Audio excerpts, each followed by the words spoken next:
There is a pill in your medicine cabinet right now. You probably don't know the exact brand. You put it there at some point, ibuprofen maybe or something similar, and it has been sitting there ever since behind other things waiting. You take it without reading the label. You take it when you need it and it works and you move on. This pill is the endpoint of 5,000 years of trying to solve the same problem. It was not always there. For most of human history, the people who needed it had nothing like it. No pill, no prescription, no pharmacy. They had what grew nearby, what their mothers told them, and a body that kept returning to the same monthly rhythm regardless of whether anyone had ever properly explained it. Half of all humans who ever lived dealt with this. Nobody wrote it down. That is not an exaggeration. It is an accounting problem. Roughly half of all humans ever born are female. Most of them menstruated for 3 to 4 decades. That is hundreds of months per person. Across the full span of recorded history, every civilization, every continent, every century, the experience of menstruation is among the most common physical events in the history of the species. And yet, open any ancient medical text written by men about women's bodies and what you find is not description. It is not documentation of what the experience felt like or what helped or what the body was doing or why. What you find is theory. And the theory, almost universally, is wrong in ways that reveal something more disturbing than ignorance. The people who experienced it were not the ones writing about it. The people writing about it had never experienced it. And the gap between those two groups produced one of the largest silences in the history of medicine. The silence is not neutral. It is shaped. It has edges. Understanding those edges, understanding what was actually known, who knew it, and what happened to that knowledge, changes how you read every bottle in your medicine cabinet. The oldest comprehensive medical text in existence is the Ebers Papyrus. It dates to approximately 1550 BCE. It was written in ancient Egypt and it is now held at the University of Leipzig. It covers intestinal disease, arthritis, diabetes, burns, fractures, contraception, dentistry.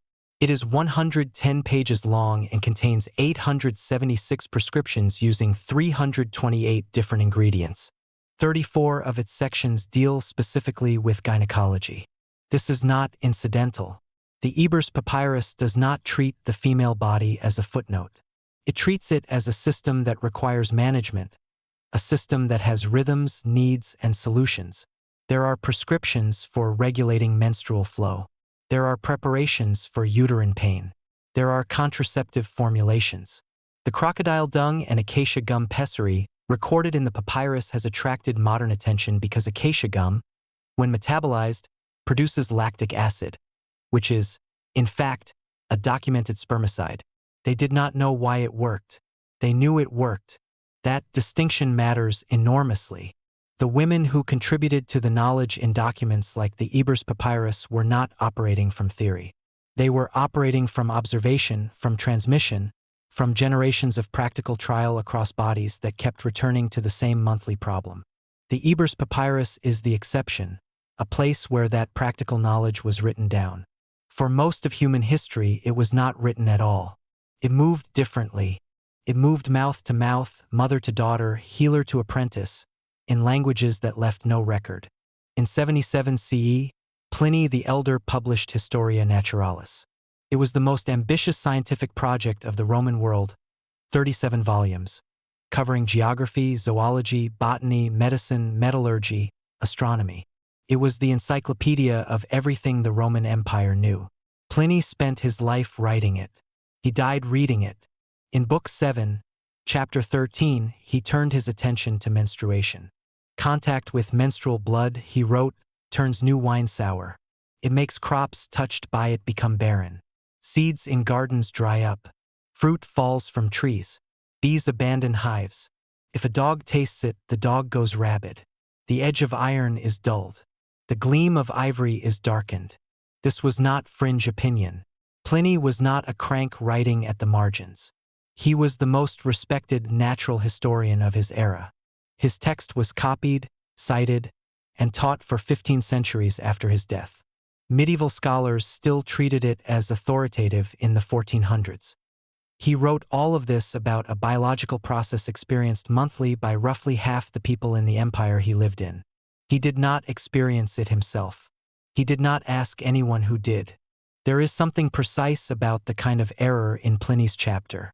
It is not the error of a person who looked at something and misunderstood it. It is the error of a person who looked away, who replaced observation with theory, and then mistook the theory for fact. The women who could have corrected him were not the ones writing encyclopedias. The gap between what Pliny wrote and what women knew is not a gap between ignorance and knowledge. It is a gap between two kinds of knowledge, one recorded, one not. While the most educated men in Rome were writing that menstrual blood killed bees, women across the ancient and medieval world were managing the actual experience with a precision that required no theory. They were tracking cycles. They were distinguishing regularity from irregularity. They were identifying which plants reduced pain, which stimulated delayed flow, which could be relied upon month after month. They did not publish. They did not need to publish.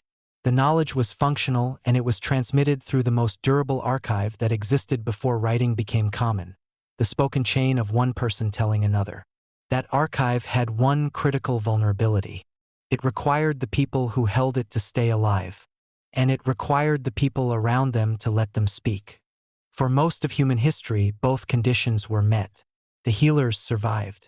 The knowledge traveled. 3,000 years of practical pharmacological experimentation moved through communities of women in a form that left almost no trace in the written record. Not because it was not real, but because the written record was not interested in it. In 1997, historian John Riddle published Eve's Herbs through Harvard University Press. Riddle had spent decades at NC State University reconstructing what women actually knew.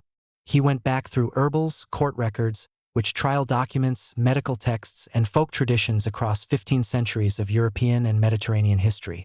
What he found was not superstition. It was pharmacology. Pennyroyal, menthopulegium, appears in ancient Greek texts, Roman medical manuals, and medieval herbals as an emmenagogue, a substance that stimulates or regulates menstrual flow.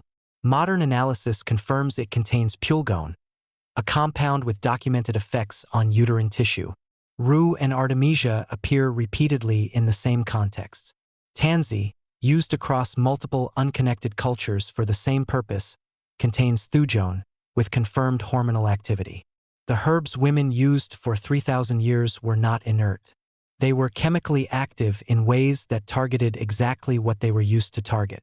The ingredient was different. The mechanism was always the same.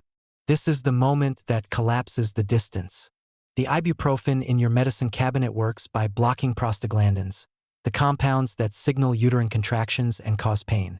The herbs women boiled for millennia worked through different molecular pathways, thujone, pulgone, tannins, toward the same endpoint, reducing pain, regulating flow, managing a body that required management. The plant is different. The chemistry is different. The problem being solved and the solution that worked are identical. What Riddle also found is why the knowledge disappeared. It was not forgotten. It was interrupted.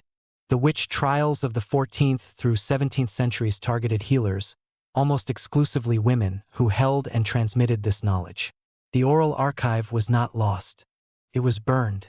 The pill in your medicine cabinet has a name. It has a patent number. It has a manufacturer. It has a clinical trial behind it and a regulatory approval and a price. Someone owns the formula. Someone profited from synthesizing it.